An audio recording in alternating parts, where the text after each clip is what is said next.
What's up guys, Mickle here, and this video is going to be on a topic I have actually never covered before, and that is the Interledger protocol. Guys, this is something that we hear about a lot, but something that really never gets proper coverage. In this video, I'm going to tell you what the Interledger protocol is and exactly why it's so important for Ripple's grand vision. Guys, it's actually really easy to see why the Interledger protocol is going to be so critical in the future we're heading into, but not a lot of people actually properly talk about its actual application. People talk about what it is, but they don't talk about exactly how it's going to be used and why it's going to be so important. In this video, we're going to cover those exact things, so make sure to stick around for this whole video. Like always, your support means so much to this channel. Thank you to everyone who takes the time to like these videos and subscribe to the channel. These two things really do mean so much. Also, if you ever need a good place to buy some XRP, make sure to check out my favorite exchange Uphold down in the description of this video. With that said, let's jump right into it, and I hope you guys enjoy the content. Guys, I want to start this video out and just talk about some of the things that got me interested in even making this video. First of all, I obviously get a decent amount of questions on the Interledger protocol, but I never had really dug too much into it. I'd always seen what it was, but I never really understood the application, and therefore I never really had like a high level view for people in order to explain why the Interledger protocol was so important. One of the things I was constantly seeing was the scalability of the Interledger protocol. This is a quick demonstration just showing the Interledger protocol compared to something like the Bitcoin Lightning Network. The Interledger protocol can do trillions of transactions a second, while the Bitcoin Lightning Network can only do something like 40 million. So this begs the question, why don't we hear more about the Interledger protocol and why is it going to be so important? Well, guys, the first thing is right now in the current era of blockchain technology, we still don't have regulations and we still don't have wide scale adoption. Right now, the current TPS of the XRP Ledger is perfectly fine considering the volume it's taking in. So what's the point of releasing a technology like the Interledger protocol that has this drastic scalability if we don't yet need this scalability? Now, guys, I totally believe one day in the future when we do get mainstream adoption of these technologies, we are going to need things like the Interledger protocol hooked up to the XRP Ledger to scale it drastically and make it so it can handle a lot of the world's transactions. But right now, we just simply don't need to push a technology like this because the XRP Ledger is perfectly capable in handling the current TPS we have now. Now, guys, that's not to say the Interledger protocol isn't being used, because I have some very interesting documents that show that actually the Interledger protocol is being used, and I think these examples of how it's being used are really going to make it easier for you to understand exactly how it fits into the bigger picture. Now, guys, I wanted to start off and just see what Grok had to say about it, because when I was starting to do my research, I was just like, someone explain this to me easily.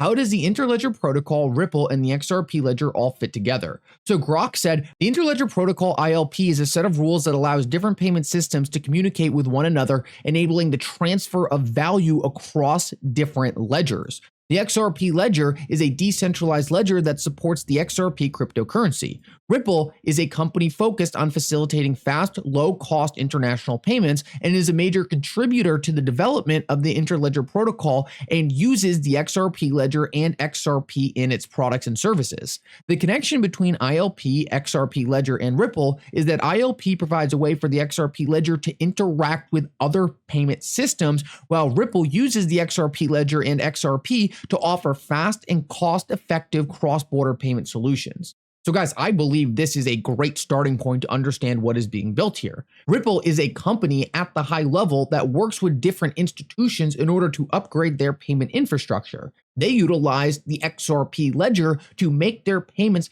faster, more efficient, and settle instantaneously. The XRP Ledger also has a lot of other inherent features, including AMMs, DID, all these different things that essentially institutions are outsourcing to 5 to 10 to 15 different companies that the XRP Ledger can do internally. So the XRP Ledger is this next generation rails, this next generation payment vehicle in which Ripple is building their products on.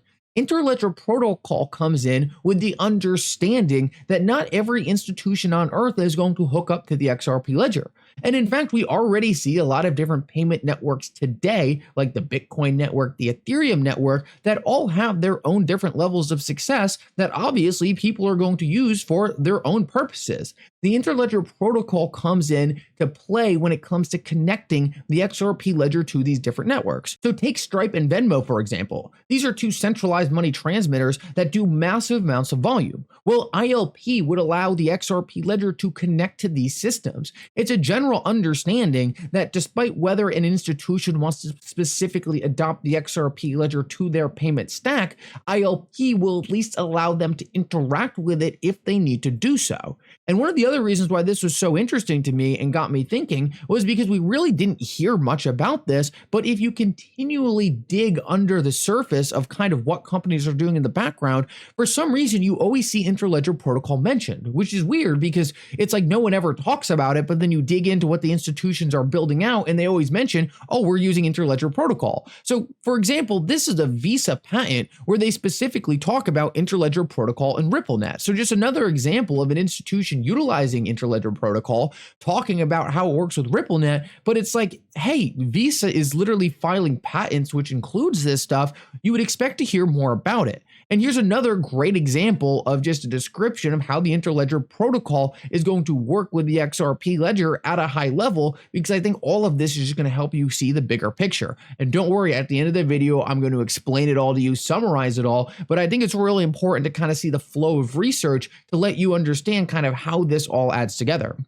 So this is directly from Ripple. The world will never agree on a single ledger, yet the XRP ledger itself is a ledger. To overcome this paradox, Ripple developed the open source Interledger protocol that synchronizes separate ledgers without creating a separate ledger. The Ripple ledger changed its name to the XRP ledger to stress the importance of XRP as an asset, further contributing to the market-making efforts of XRP.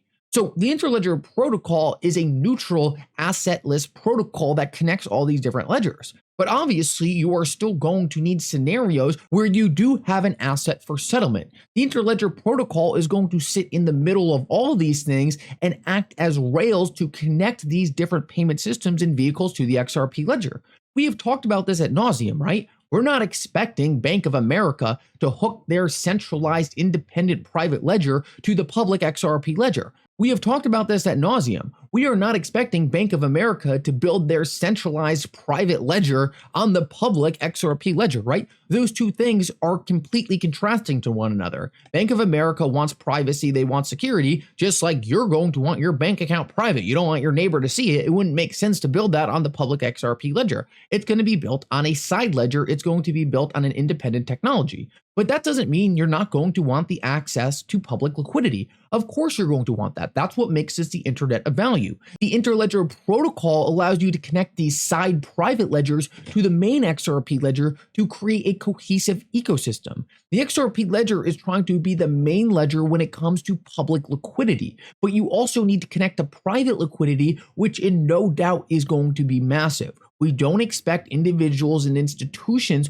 to build their businesses and build their personal finances on public ledgers. They're going to build it on private ledgers. But just like people have personal information that sometimes they want to exchange publicly, like for example, social media, people are going to want to take their personal assets and personal value and put them in public protocols because they are going to have inherent advantages over private solutions. Say DeFi, for example, right? You're not going to get DeFi in a closed system. You're going to have to go to a public protocol to get that. And that's exactly where the Interledger protocol would step in, connecting these private repositories of value to the public chain. And guys, just to show you that this is really where the world is going, I wanted to play you two clips of the BIS specifically talking about their tokenization efforts. Because once again, these are tokenization efforts happening in a private capacity, but ultimately they are going to need public liquidity. Listen up to this.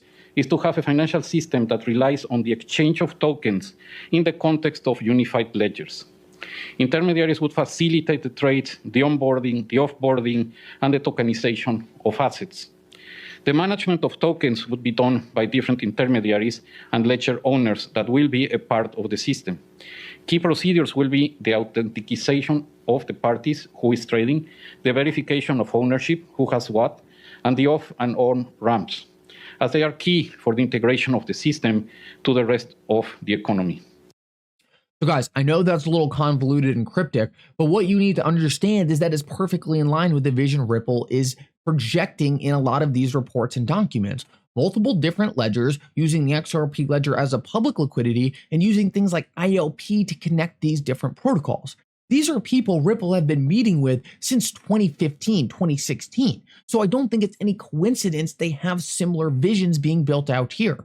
Ultimately, a lot of the big banking institutions, big governments are not going to build their own solutions. They're going to rely on people like Ripple, and Ripple might build them private solutions. Ripple might build them public solutions. But ultimately, all of these different solutions are going to need liquidity, which is what the XRP Ledger offers. So guys, I hope this gives you a better idea of exactly how ILP sits in the mix for all these next generation payment protocols. It really acts as a connector from the different ledgers out there built for their own independent reasons to the public XRP Ledger for its liquidity. Guys, to me, this makes perfect sense, and kind of an interesting kicker that I forgot to mention somewhere in this video when I was supposed to mention it is that some of Ripple's products right now, things like RippleNet, are already using ILP to connect different payment systems to the XRP Ledger to create a seamless experience. So I think this is just going to keep getting built out. I think other organizations who want to access the XRP Ledger are going to use ILP to do that, and it makes perfect sense to me in terms of Ripple's total vision. Ultimately, guys, I hope this video helped. If it did, let me know in the comment section below. And for now, Mickle out.